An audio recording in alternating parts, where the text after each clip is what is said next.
farashin zina hawa yake, musamman a lokacin sallah na ƙarshen azumi ko kuma sallah babba. Me dalili? An ɗauko al'adu an ɗora wa kai wanda an san ba za a iya ba, amma kuma an toshe kunne saboda son zuciya an tafi da su. To dai Allah dai ga abin da ya yi, ku kuma ga abin da kuka yi. To sai mu gani nawaye daidai nawaye ba daidai ba.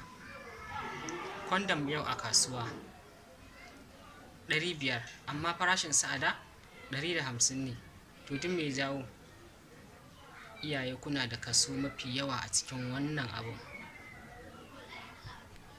Kun gaya muku dalili? Yarku ta gani tana so, namiji ya biyo ta har gida. Me yasa ba za a sauƙaƙa masa wahalhalu ba?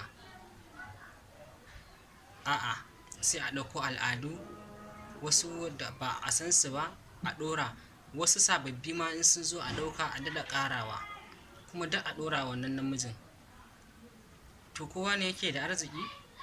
Idan ni ina da shi, wancan yana da shi, in an ce sai na yi wancan, wancan zai iya yi? Magana ta gaskiya fa an santa. Me yasa ba za a ɗauki abin da za a iya a tafi da shi ba, sai a dinga ɗauka abin da ya fi ƙarfin wuya ya ɗauka?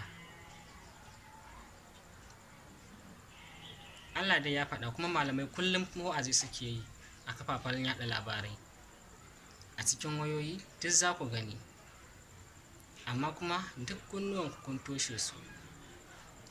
Ku sai an yi gwaninta, abin da Allah ya ce ba shi ne a gabanku ba.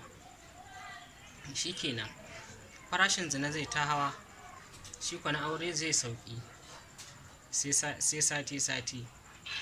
Amma zina kullum shigarta za a dinga yi, in dai har ba za a sauƙaƙa wa juna, a sauwaƙe wa juna ba. Wannan shi ne.